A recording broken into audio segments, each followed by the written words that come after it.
It's the middle of the night, April 13th, 1945. The Dutch town of Zwolle sits in darkness, occupied by German forces. Dozens of enemy soldiers patrol the streets, machine gun nests guard every intersection. The residents huddle in their homes, terrified, starving, waiting for liberation that might never come.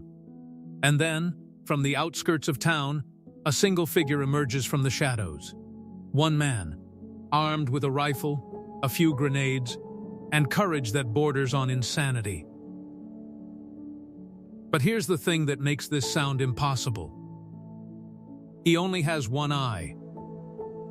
His left eye was burned out in combat months earlier, leaving him half-blind and wearing a leather eye patch. What happens over the next 8 hours shouldn't be possible. This one soldier, moving through the darkness like a ghost, will terrorize the German garrison so completely, so relentlessly, that they'll believe they're under attack by an entire battalion. By dawn, he will have single-handedly freed an entire town of 20,000 people without a single civilian casualty. This is the story of Léo Major, the one-eyed Canadian soldier who became a living legend. A man so stubborn, so fearless, that he refused a medal from a British general to his face, fought in 2 wars, and pulled off military feats that sound like they belong in a Hollywood movie, not in the pages of history. But to understand how one man could do the impossible, we need to go back to the beginning. Because Léo Major wasn't born a hero. He was forged into one, through pain, loss, and a determination that simply refused to break. Léo Major was born on January 23, 1921, in New Bedford, Massachusetts. His parents were French-Canadian, and when Léo was still young, the family moved back to Montreal, Quebec. His childhood wasn't easy. His father was a difficult man, harsh and emotionally distant. Léo grew up feeling like he had something to prove, like he needed to show the world what he was made of. When World War II broke out in 1939, Léo saw his chance. He was only 18 years old. In 1940, he enlisted in the Canadian Army, joining the Régiment de la Chaudière, a French-Canadian infantry unit with a fierce reputation. From the very beginning, Léo wasn't interested in being just another soldier. He volunteered for the most dangerous assignments. He pushed himself to the front lines. His fellow soldiers quickly learned that Léo Major didn't know the meaning of fear. Or maybe he just didn't care. For the next 4 years, Léo trained with his regiment, preparing for the day they would face the enemy. That day came on June 6, 1944. D-Day, the largest amphibious invasion in history. Léo Major landed on Juno Beach as part of the Allied invasion of Normandy. The beach was a killing field. Bullets tore through the air. Artillery shells exploded in the sand. Men were cut down before they even made it off the landing craft. But Léo pushed forward. He fought his way up the beach, through the German defenses, and into the French countryside beyond. Thousands of men died that day, but Léo Major survived. And this was just the beginning of his war. A few days after D-Day, near the French village of Mesnil-Patry, Léo and his close friend Willie Arsenault were sent on a reconnaissance patrol. Their mission was simple: scout the area, gather intelligence on German positions, and report back. But Léo Major didn't believe in simple missions. As they moved through the Norman countryside, they spotted a German half-track vehicle moving along a road. Most soldiers would have noted its position and continued their patrol. Not Léo. He looked at Willie and said, "Let's take it." The 2 men ambushed the vehicle, killed or captured the German soldiers inside, and seized the half-track as a prize. But as they were heading back to friendly lines, they ran into a German patrol. A firefight erupted. In the chaos, a German soldier threw a phosphorus grenade. Phosphorus burns at extremely high temperatures. When it hit near Léo's face, it seared into his skin and destroyed his left eye. The pain was unimaginable. His face was on fire. His vision went black on one side. And in that same attack, his friend Willie was killed. Lowe was evacuated to a field hospital. The doctors examined his injuries and told him what he already knew. His left eye was gone. They told him he'd be sent back to Canada, discharged from service, his war over. But when Lowe heard this, he refused. He looked at the doctors and said, "I only need one eye to aim a rifle." The medical officers argued with him. They told him it was too dangerous, that his depth perception was compromised, that he'd be a liability on the battlefield. Lowe didn't care. He threatened to go absent without leave if they tried to send him home. Eventually, the army relented. They gave him a leather eye patch and sent him back to his unit. Léo Major was going back to war, and he was about to become something far more dangerous than he'd ever been before. By the fall of 1944, the Allies were pushing through Belgium and the Netherlands. But there was a critical problem. The port of Antwerp had been captured, but it couldn't be used because the Scheldt estuary, the waterway leading to it, was still controlled by the Germans. Without access to Antwerp, the Allies couldn't resupply their armies fast enough. The Battle of the Scheldt had to be won. It was a brutal, grinding fight. Cold rain turned the battlefield into a sea of mud. The Germans were dug in deep, fighting desperately to hold their positions.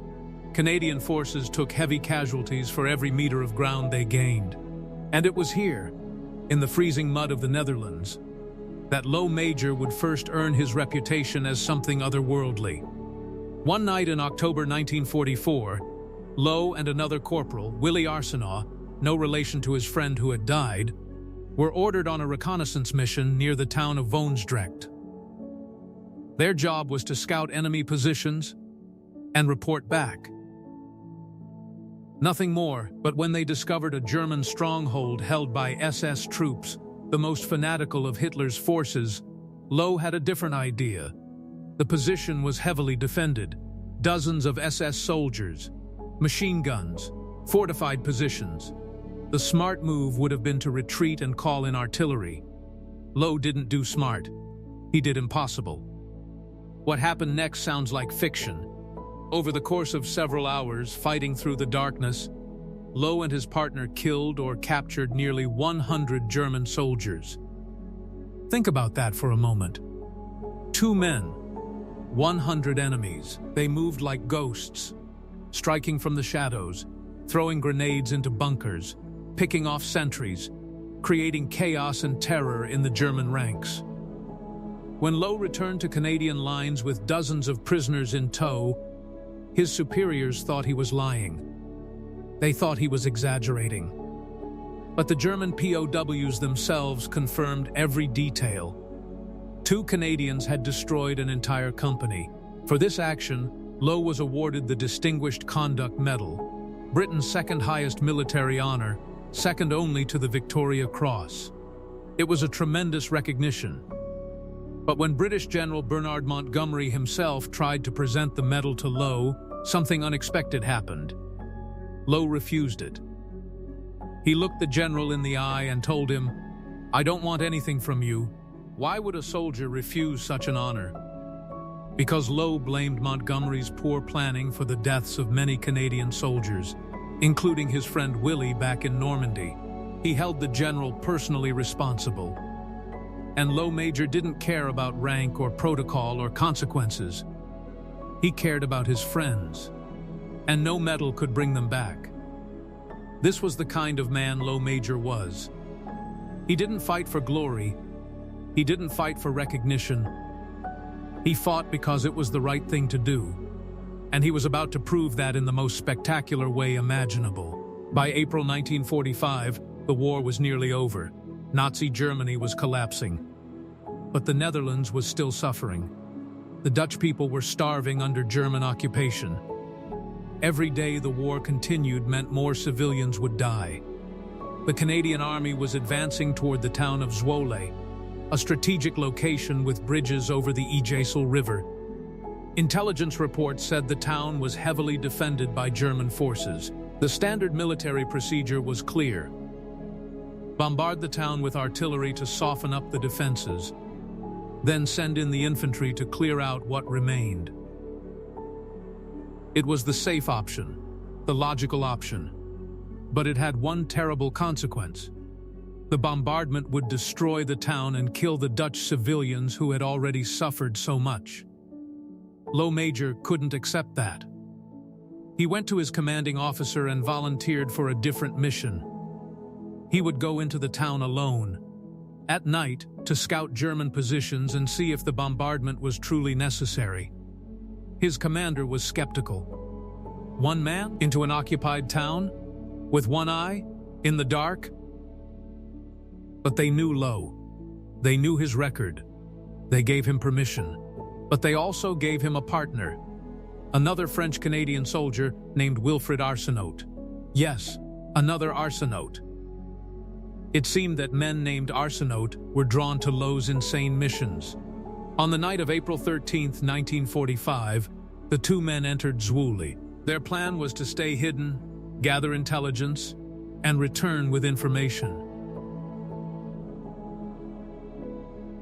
But as they moved through the dark streets, Wilfred began to have second thoughts. He looked at the German patrols, the machine gun positions, the sheer number of enemy soldiers, and he realized this mission was suicide.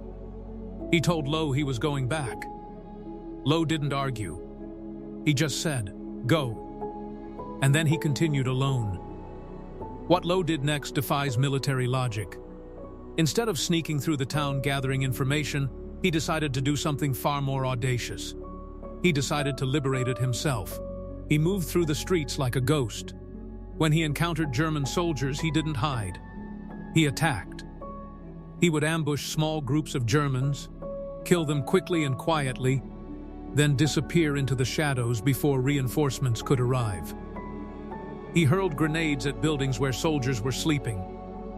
He fired his rifle from different positions, making it seem like attacks were coming from everywhere at once.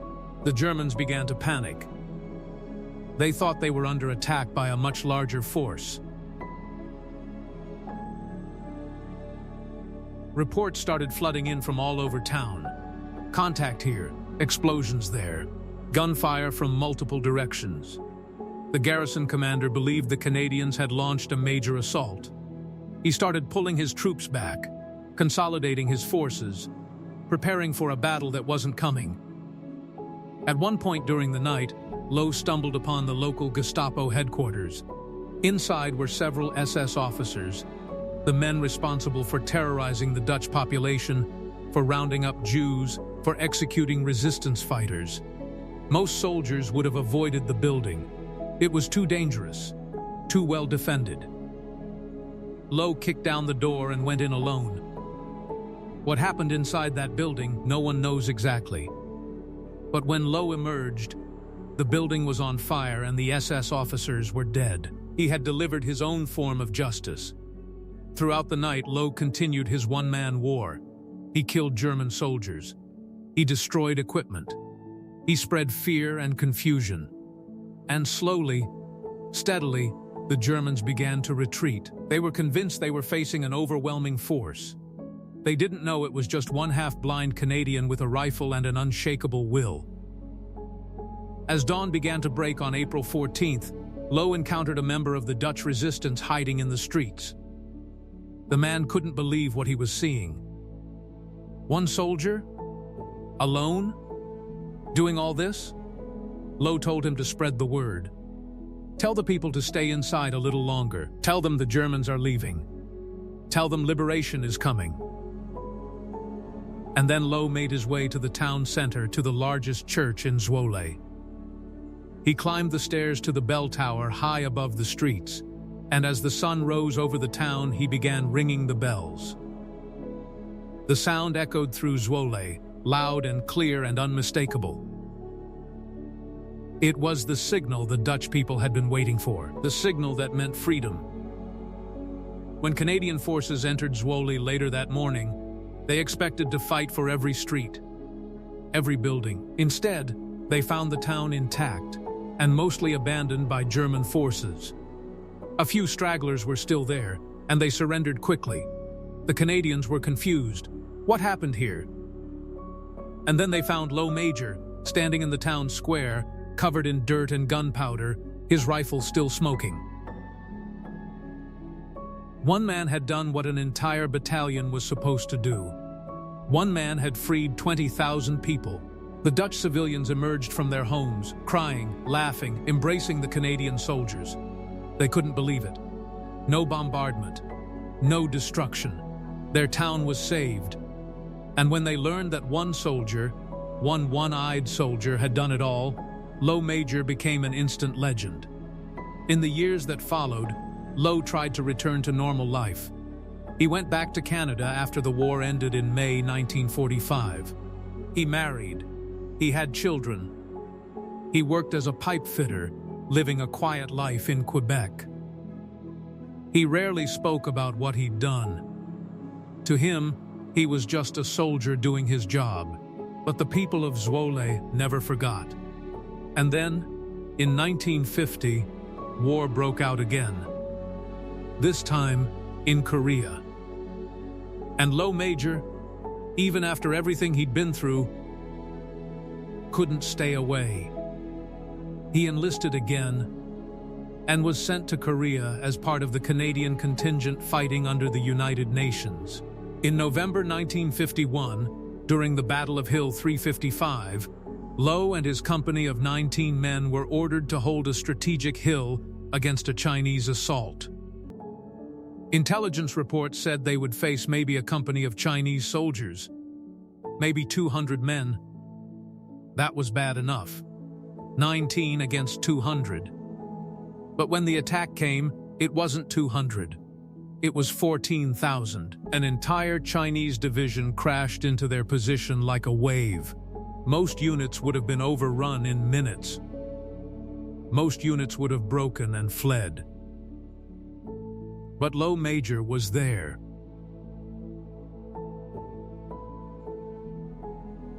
And he didn't know how to retreat. For 3 days and nights, Léo and his men held that hill. They fought hand-to-hand when the Chinese broke through their lines. They called in artillery on their own position when they were being overrun. Léo personally killed dozens of enemy soldiers, moving up and down the line, plugging gaps, rallying his men, refusing to give up. When it was finally over, when reinforcements arrived and the Chinese withdrew, the hill was still in Canadian hands. Of the 19 men who started that battle, only Léo and a handful of others were still standing. But they had held. Against impossible odds, they had held. For this action, Léo Major was awarded a second Distinguished Conduct Medal. He became one of only 3 soldiers in the entire British Commonwealth to ever receive the medal twice. But true to form, Léo didn't make a big deal about it. He accepted it quietly and went back to his life. After Korea, Léo finally came home for good. He lived in Montreal, working, raising his family, growing old. He never sought fame. He never wrote a book. He never tried to profit from his story. When journalists came to interview him, he would tell them the story simply, without embellishment, as if he were describing a day at work. But the people of Zwolle never forgot what he'd done for them. In 2005, the city unveiled a street named in his honor, Léo Major. When Léo heard about this, he traveled back to the Netherlands for the dedication ceremony. He was 84 years old by then, and the people of Zwolle welcomed him like a king. Children lined the streets. Veterans saluted. Civilians brought flowers. They sang songs of liberation. They cried tears of gratitude. Léo stood there, this old man with an eye patch and a cane, and he was overwhelmed. He had never expected this. He had never wanted this. But seeing the joy on their faces, seeing how much it meant to them, he finally understood. What he had done that night in April 1945 wasn't just a military operation. It was a gift. The gift of freedom without destruction. The gift of a tomorrow that could have been taken away. Léo Major died on October 12, 2008 at the age of 87. He died peacefully in his sleep, surrounded by family, in the country he had fought so hard to defend. But his story didn't die with him. In Zwolle, they still teach children about the one-eyed Canadian who freed their city. There's a street named after him. There are memorials. Every Liberation Day, on April 14th, the people of Zwolle remember. They ring the church bells just like Léo did. They honor his memory. They tell his story. Because Léo Major's story is a reminder of something we desperately need to remember. That one person, with courage and determination and an unshakable sense of what's right, can change the world. That heroism isn't about being fearless. It's about being afraid and doing it anyway. It's about looking at impossible odds and deciding that impossible just means no one's done it yet. Léo Major was too young to vote when he enlisted, too young to drink legally, too young to do most things society says you need to be an adult to do, but old enough to decide that his life mattered less than the lives of the people who needed saving. He lost an eye and kept fighting. He lost friends and kept fighting. He was told to go home and refused. He was offered glory and turned it down. He didn't do it for medals or recognition or history books. He did it because it needed to be done, and because no one else was going to do it. That's the measure of a hero, not the medal, not the monument, not the street name or the ceremony or the words in a history book. The measure of a hero is what they choose to do when everything is on the line and no one would blame them for walking away. Léo Major chose to fight. And because of that choice, thousands of people got to live, got to see their children grow up, got to rebuild their town, got to be free. One man, one eye, one impossible night. That's all it took to change everything. And that's the story of Léo Major, the forgotten hero who became a legend, the one-eyed soldier who refused to quit, the man who proved that one person, in the right moment with the right courage, can do the impossible.